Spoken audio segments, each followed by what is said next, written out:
como professora de educação básica, eu percebo que há um enorme desprestígio à educação básica. A gente vem de uma longa história de desprestígio, de desvalorização, de sucateamento e precarização da profissão docente. E mais ainda, de não escuta das professoras. E no caso, quando a gente fala de ser uma professora negra, tem a ver também com o fato de que a quantidade de professores e professoras negras nas escolas é um retrato, é uma denúncia do racismo estrutural. O fato de sermos tão poucos em um espaço que é tão desprestigiado é um sintoma do racismo. E mesmo numa profissão pouco valorizada, com pouco prestígio, há uma presença muito maior de profissionais brancos. Isso é um indicador do quanto a gente ainda tem um país profundamente desigual, em que a presença de pessoas brancas em espaços de poder é sempre maior, mesmo quando você fala de espaços de um poder menor do ponto de vista econômico. O poder simbólico de um professor e de uma professora é grandioso, mas do ponto de vista da valorização, pensando em questões financeiras, é pequeno. E ainda assim, a gente tem muito mais professores e professoras brancos.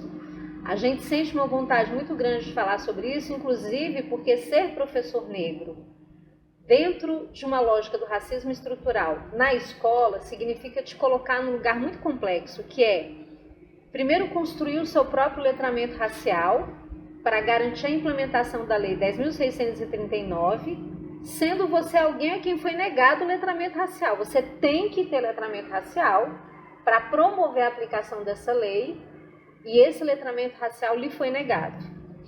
Além disso, você tem que lidar com o racismo dos seus pares, porque a gente fala pouco sobre o quanto os professores e as professoras negras enfrentam racismo na escola, dos seus pares, dos colegas, das direções, das mais variadas formas.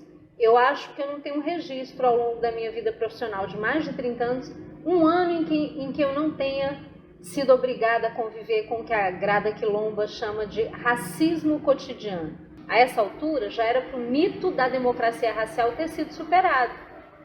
Ele não foi superado, né? A gente precisa o tempo todo estar falando sobre isso. Mas para uma pessoa negra que está na luta há 20, 30, 40 anos, é exaustivo ter que ficar o tempo todo falando, e falando porque quem deveria falar, que tem poder institucional, poder econômico, poder financeiro, não faz. No meu caso, o meu processo de tomada de consciência sobre sou uma pessoa negra, ele começou muito cedo e antes da escola, porque eu venho de uma família interracial. Mãe negra retinta e pai branco. Meu pai era tão branco que na nossa comunidade o apelido dele era Galego. Então, nós somos 8 filhos ao todo, dos quais 6 estão vivos, e há uma diversidade entre nós. E eu sempre fui a que tive a pele mais escura e o cabelo mais crespo. A única que tem essa textura de cabelo lá em casa sou eu. E é importante a gente destacar que, como o racismo é constitutivo da nossa subjetividade, nós fomos educados e formados para sermos racistas ou para reproduzirmos o racismo. Quando você vem de uma família interracial, o racismo começa dentro de casa. Então, eu me percebia tratada e nomeada pelos meus irmãos de uma maneira diferente. Então, eles que eram negros de pele mais clara do que a minha e de cabelo de textura diferente, eles sofriam. Então, eu não me lembro, sabe, João, de algum momento da minha vida em que eu não soubesse que eu era uma pessoa negra. Porque eu sempre me vi sendo racializada, em casa, na comunidade, na escola, sendo nomeada com adjetivos que me colocavam nesse lugar. Você é uma pessoa negra. Mas sempre a partir de um lugar de subalternidade, de humilhação, de escracho. Era sempre esse lugar. A escola, ainda que tardiamente, me apresentou um outro lugar sobre o que é ser uma mulher negra. E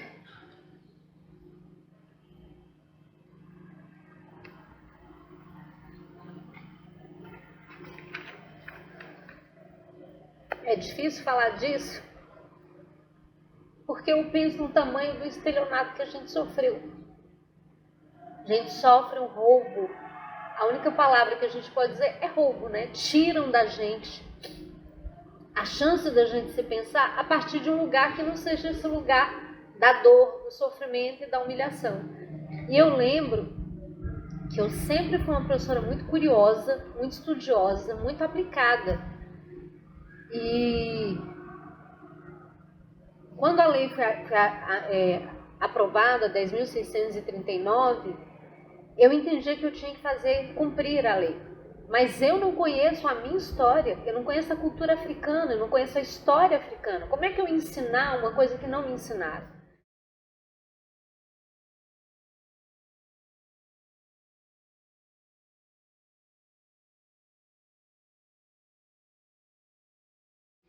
É inegociável a necessidade de promover uma educação antirracista, porque sem isso o Brasil não faz as pazes com o seu passado, o Brasil não resolve os seus problemas históricos de desigualdade social. Mas é absurdo acreditar que isso é um trabalho do professor negro lá na solidão pedagógica que ele enfrenta no chão da escola. Sobretudo, João, porque falar sobre educação antirracista significa colocar a branquitude na cena.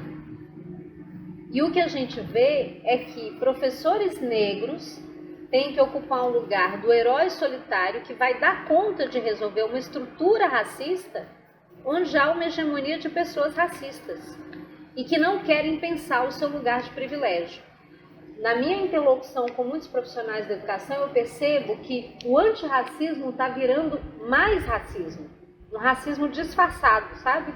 Porque as pessoas se declaram antirracistas, aderem à luta nas redes sociais, aderem discursivamente, mas quando elas são chamadas a pensar os seus privilégios, o seu lugar de pessoa branca, que tem o racismo constituindo a sua psique, o seu inconsciente, o seu inconsciente e a sua subjetividade, elas vão para um lugar de desconforto para o qual elas não querem ir.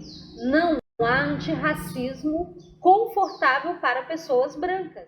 Eu já estava cansada, João, de ver as meninas da periferia abandonarem a escola.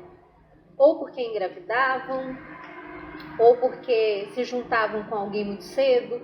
E eu via, quando você vai chegando assim, 10, 20 anos de magistério, você vai vendo as histórias se repetirem. Então, as meninas negras, brancas, sendo assediadas para o namoro e para o casamento e para a gravidez, e aquilo me incomodava.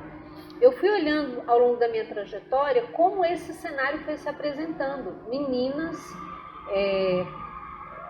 que paravam de ver na escola uma possibilidade porque alguma coisa atravessava o caminho delas relacionado a gênero. Então era um namoradinho, era uma gravidez.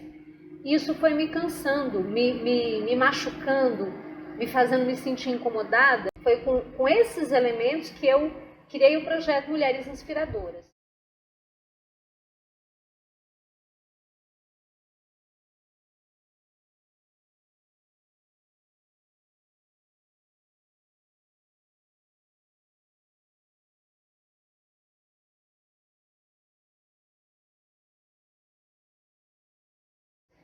E eu não tinha muita clareza de muita coisa, mas eu sabia o seguinte: eu preciso ter uma diversidade de mulheres, porque eu tenho uma diversidade de alunas. E eu precisava que houvesse mulheres negras. E incluir Carolina Maria de Jesus, que sempre foi uma grande inspiração para mim, que eu conheci no chão da escola. Depois, pelas redes sociais, eu li um poema da Alexandre Sobral e fiquei muito impactada com aquele poema. O poema dizia mais ou menos assim: sou preta fujona, recuso diariamente o espelho que tenta me massacrar por dentro, que tenta me desconstruir com suas mentiras brancas. Sou preta fujona, preparada para enfrentar o sistema. Empino meu black e invado a cena.